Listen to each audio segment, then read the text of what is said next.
안녕하세요. 김현주입니다. 이번 영상에서는 라마찬드란 박사의 두뇌 실험실이라는 책 리뷰의 네 번째 장, 두뇌는 어떻게 세상을 보는가에 대해서 다뤄보려고 합니다. 이 장 매우 재밌습니다. 우리가 세상을 볼 때 보통은 눈으로 들어온 시각 정보를 가지고 우리가 세상을 바라본다라고 생각하잖아요. 그런데 그게 아니다라는 얘기를 해주는 장이에요. 눈으로 보는 그 시각 정보로 사실 우리가 보고 있는 게 아니라 다른 것들이 있었다라는 거죠. 네. 그래서 정말 흥미로운 장인데요. 한번 시작해 보겠습니다. 지금까지랑 마찬가지로 이 책은 라마찬드란 박사가 임상적으로 만났던 많은 이런 두뇌 관련돼서 장애가 이제 상처라기보다 이제 아무튼 뇌에 뭔가 손상이 있어서 특이한 상황이 있었던 환자들을 많이 만나고 그에 대한 사례를 많이 얘기해 주고 있는데 또 이제 다이앤이라는 역시나 가명입니다. 다이앤이라는 환자가 온 거예요. 이분은 일산화탄소 중독이 된 케이스인데 그래서 안 보이는 그런 장애를 가지고 있어요. 그런데 안 보이는데 색깔과 질감은 인식해요. 그런데 사물이나 사람은 인식 못하는 이런 독특한 안 보인 증상이 있으신 분이에요. 그래서 이분이 밀러 박사라는 다른 원래 박사한테 갔을 때 이제 요런 테스트를 해본 거죠. 그러니까 다이앤은 라마찬드라 박사한테 온 것은 아니고 밀러 박사한테 간 환자였던 거죠. 그래서 이 밀러 박사는 뇌졸중, 두뇌 손상 이런 거에 관심 있으신 분인데 그래서 이제 테스트를 해본 거예요. 그래서 다이앤이 검한 표상에서 제일 큰 글씨도 못 보고 손가락 몇 개 폈는지 요거 몇 개예요? 이렇게 물어보는 거죠. 그런 것도 모르던 사람이에요, 다이앤이.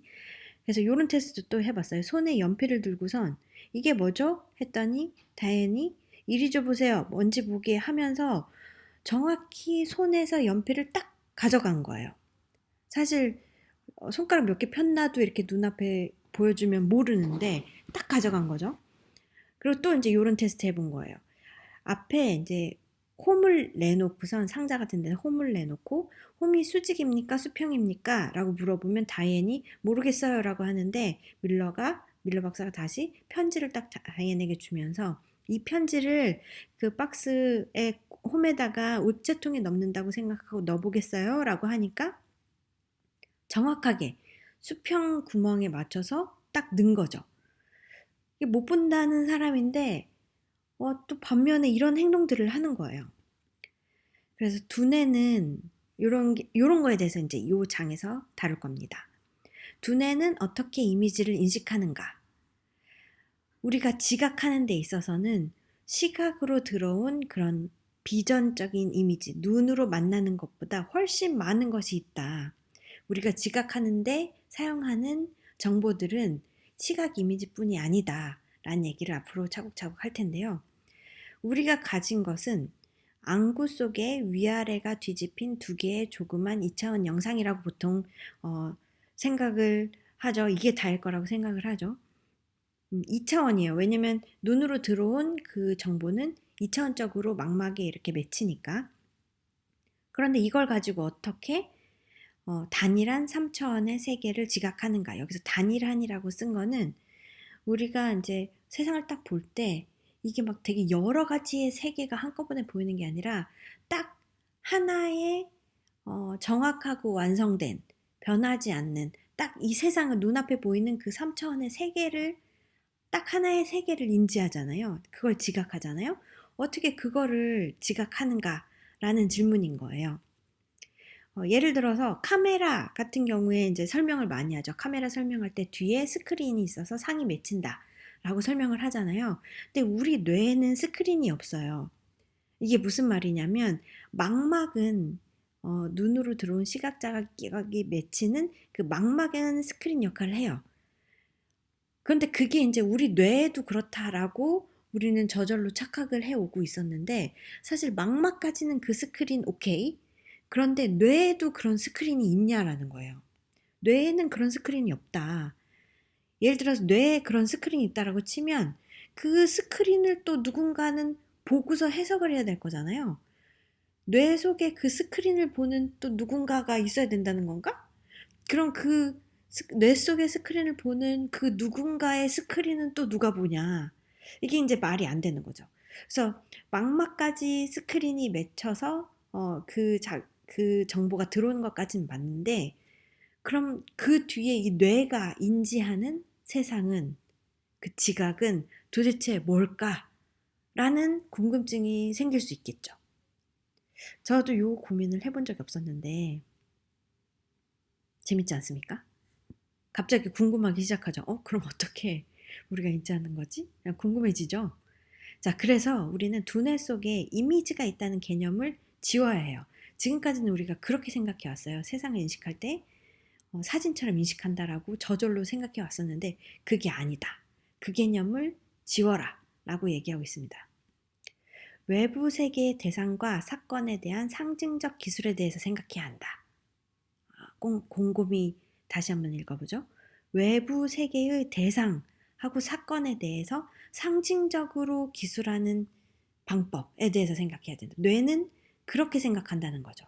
외부 세계에 있는 뭔가와 그리고 사건에 대해서 사진 찍듯이가 아니라 상징적으로 기술한다라는 거예요. 상징적 기술이란, 여기서 이제 상징적 기술이란 말은 신경 자극으로 이루어진 언어라는 거죠. 아직도 모호하긴 하지만 느낌적인 느낌은 오죠. 이게 사진처럼 되어 있는 게 아니라 상징적으로 기술되어 있는 뭔가 신경 자극으로 된 언어가 뇌 속에서는 그렇게 해석한다라는 거죠. 이 세계에 대해서. 또 다른 말로 또 추가 설명을 해보면 이미지 이외에 많은 것들이 있다. 이미지로만 지각이 이루어진다면, 이미지가 고정되면 지각이 고정되어야 하는데 우리 지각은 완전히 바뀔 수가 있다. 이거 조금 이제 이해하기가 어렵다면 요걸 한번 보는 거예요. 요 사진, 요 그림을 봅시다. 이 그림을 보면 자, 어떤 모서리가 앞으로 튀어나와 있나요? 잘 보면 요 모서리가 제일 앞으로 튀어나와 있을 수도 있고, 그럼 요 면이 앞에 나와 있는 면이 되는 거죠. 그리고 자, 머리를 이렇게 흔들어 보고 다시 보면 요 면이 앞으로 튀어나올 수도 있어요. 그렇게 되면 요 사각형이 앞으로 튀어나온 거죠. 그렇게 두 가지로 요게 튀어나오도록 혹은 요게 튀어나오도록 우리가 마음을 먹으면 그렇게 볼 수가 있어요. 두 가지의 사각형으로. 맞죠? 그렇다면 이 얘기인 거예요. 이미지로만 지각이 이루어진다면, 이 이미지로 지각이 이루어진다면 이 이미지는 지금 변하지 않았잖아요? 그런데 우리는 이게 튀어나와 보일 수도 있고 이게 튀어나와 보일 수도 있는 거예요. 그러니까 이미지로만 지각이 이루어지지 않았다는 거죠.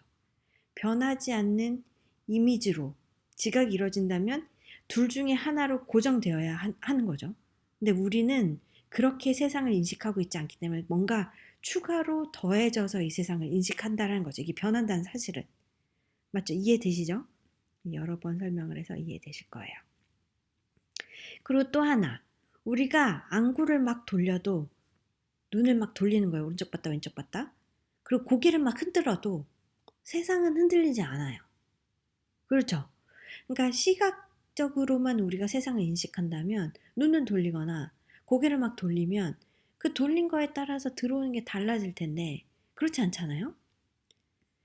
운동신경의 움직임을 계산해서 실제 세상의 모형과 정밀하게 보정하기 때문인 거죠. 이거는 고개를 돌렸다라는 정보가 결합돼서 시각과 운동하고 있는 그 정보가 되게 정밀하게 결합해서 우리는 이 세상을 자각하고 있는 거예요. 인지하고 있는 거죠.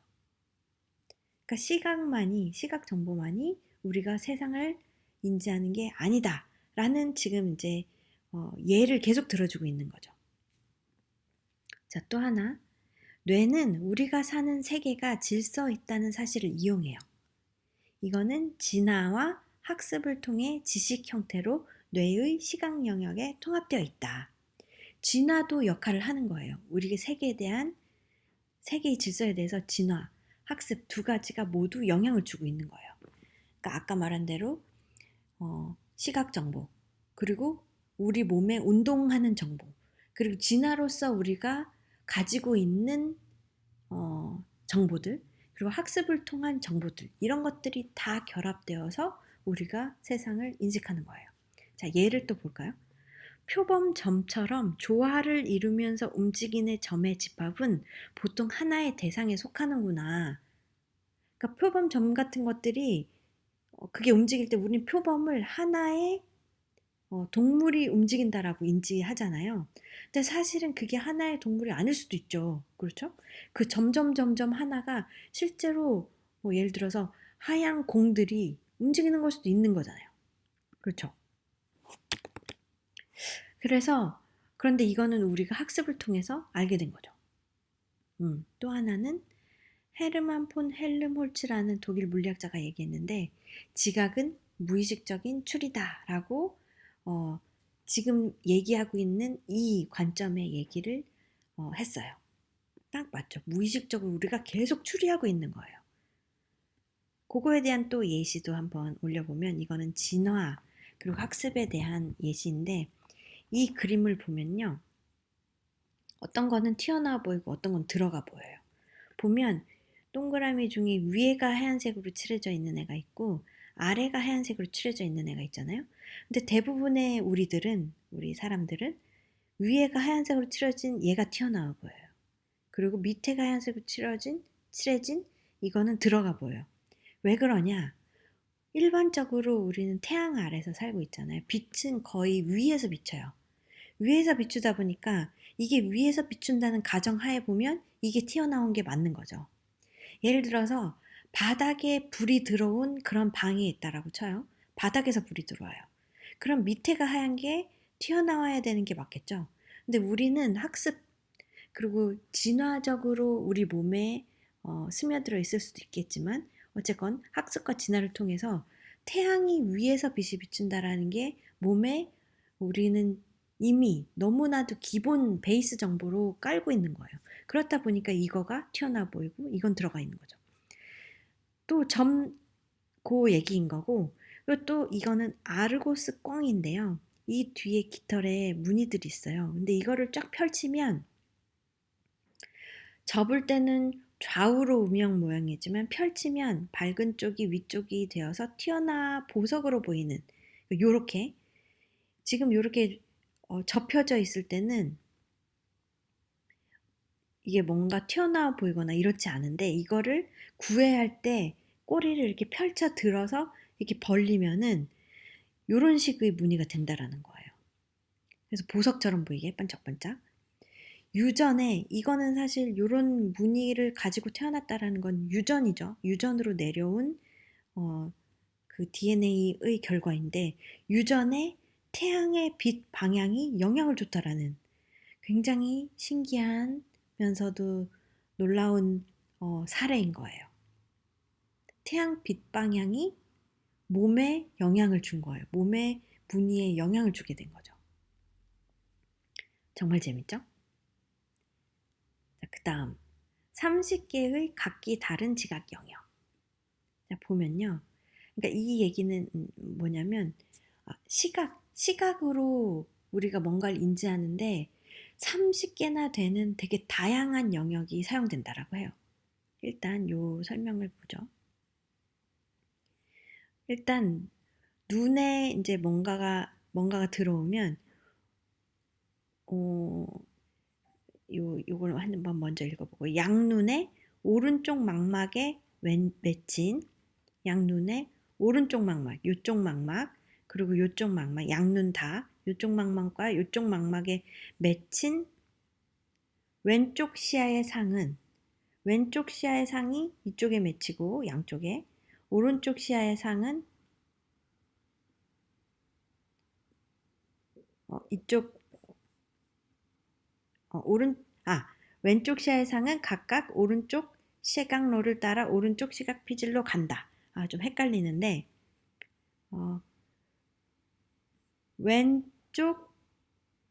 오른쪽 망막에 맺힌 왼쪽 시야의 상은 다시 보시죠. 오른쪽 망막에 맺힌 왼쪽 시야의 이거를 우라고 하고 이걸 좌라고 해서 조금 헷갈리는데 어쨌건 오른쪽 망막에 맺힌 왼쪽 시야의 상은 아래쪽에서 본 모습입니다. 제가 한참 헷갈렸죠. 밑에서 봤기 때문에 그래요. 밑에서 봤으니까 이게 오른쪽 이게 왼쪽이죠. 그래서 오른쪽 망막에 맺힌 왼쪽 시야의 상은 이쪽이겠죠. 각각의 오른쪽 망막에 맺힌 왼쪽 시야의 상은 이제 까만색으로 표시된 거예요.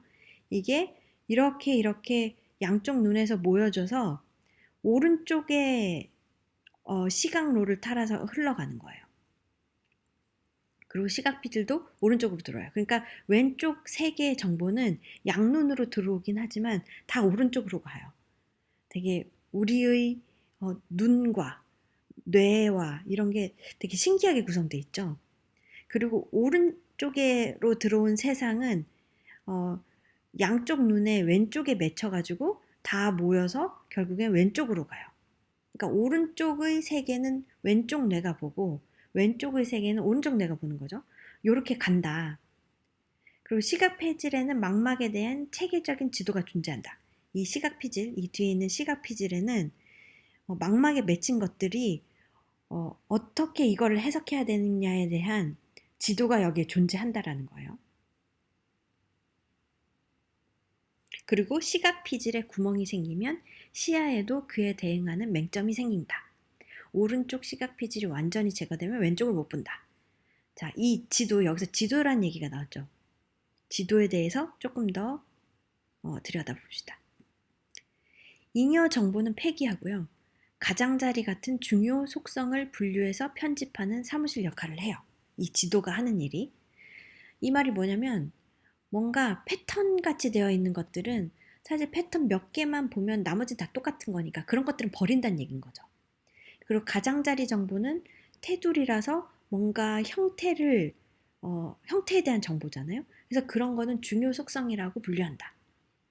이런 일들을 이 지도가 하는 거예요. 이 얘기 보면서 이게 이제 머신러닝에서 이제 비전 인식하고 하는 데에서 또 이런 식으로 학습을 하거든요. 그래서 머신러닝의 발전하는 과정이 우리 눈이 인식하는 세계랑 굉장히 닮았다는 생각이 다시 한번 들고 너무나도 당연하지만 그래서 만화 같은 경우에 몇 개의 선만으로도 생생한 이미지를 표현하잖아요. 선 몇 개만으로도 뭔가 달려드는 느낌이라든지 뭐가 확 이렇게 줄어드는 느낌이라든지 속도감 이런 것들을 표현해내잖아요. 선 몇 개만 가지고 이게 우리 뇌가 어떻게 동작하는지에 대해서 되게 예리하게 이용한 그런 사례인 거죠. 그래서 이 편집 정보는 30개 정도로 추정되는 뇌 속의 여러 시각 영역으로 중요된다. 아까 전에 시각 피질의 지도들이 있다고 했잖아요. 시각 피질의 지도가 있는데 그 지도는 편집한 사무실 역할을 하고 편집 정보는 여러 시각 영역으로 넘어간다. 그리고 피질 영역의 세포 중 예를 들어서 MT라는 부분은 특정 방향의 움직임에만 민감한 거예요. 그리고 V4라는 부분은 색깔에만 민감하고 이런 것들이 있는 거예요. 그러니까 30여 가지의 시각 영역들 중에 어떤 거는 움직임, 어떤 거는 색깔 이런 식으로 역할들이 되게 다양하게 담당하고 있는 부분이 있는 거죠. 그래서 일부만 손상될 경우에 되게 독특한 심리 상태가 나타날 수 있는 거예요. 예를 들어서 아까 전에 MT 같은 경우에는 움직임에 민감하다 그랬잖아요. 잉그리트라는 사람이 있었어요. 근데 이 환자는 MT 부분에 손상이 있었던 사람이에요. 그래서 사물, 인물, 책 같은 것도 잘 봐요. 그런데 독특하게도 달리는 사람, 움직이는 차 이런 거 볼 때 정지된 화면을 영속적으로 보는 거예요. 부드럽게 움직이는 게 아니라 더더더더더 이렇게 정지된 화면 여러 개가 보이는 그런 장애를 가진 거죠. 그래서 사람과 마주보고 대화할 때는 마치 전화하는 것 같다라고 느껴요. 표정의 변화를 알아채지 못해요. 그러니까 표정은 딱 한 컷의 사진으로 인지하기 쉽지 않은 경우가 많잖아요. 되게 미묘한 움직임 이런 것들을 표정 정보가 표현되는데 그게 안 되다 보니까 표정 변화를 잘 모르는 그런 독특한 상황을 맞이한 거죠, 이분은. 그리고 커피 따르는 것도 어렵고요. 왜냐면 차오르는 속도에 대한 감지를 잘 못하니까. 그래서 요런 것들을 보면 시각이라는 게 얼마나 복잡한 것인지를 알 수 있게 되는 거죠.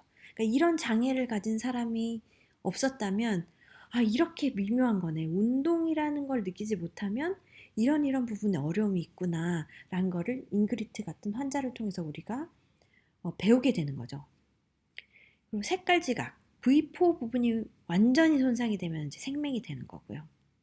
그래서 이제 뭐 MT나 V4 영역 같은 경우는 그래도 우리가 조금 알게 되었는데 나머지 30개의 정보에 대해서는 우리가 아는 게 아직 많지는 않다. 아마 이게 나온 게 98년도에 처음 나왔으니까 그 후에도 굉장히 많이 업데이트가 되긴 했었겠죠. 그러니까 이런 식으로 우리가 시각으로 알아내는 게 굉장히 복잡한 정보들을 조합해서 시각 정보가 만들어진다라는 거죠. 그리고 어떻게 경로와 무엇 경로, 이게 이제 앞으로 여러 번 나올 텐데 요거에 대해서 얘기를 해볼게요. 발생학적으로 오래된 경로가 있고요. 시각 경로에 있어서 발생학적으로 새로운 인간과 영장류에서 발달된 새로운 경로, 이렇게 두 가지 경로가 있어요. 그래서 오래된 경로는 눈에서 뇌줄기의 위둔덕을 통해서 대뇌피질의 두정엽을 통해요. 보면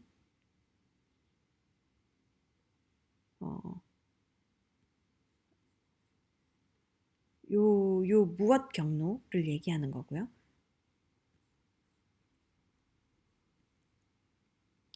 그래서 이거는 방향 행동과 관련된 거고 주로. 그래서 뭔가 점점 커지면서 다가오면 그쪽을 딱 보게 되잖아요.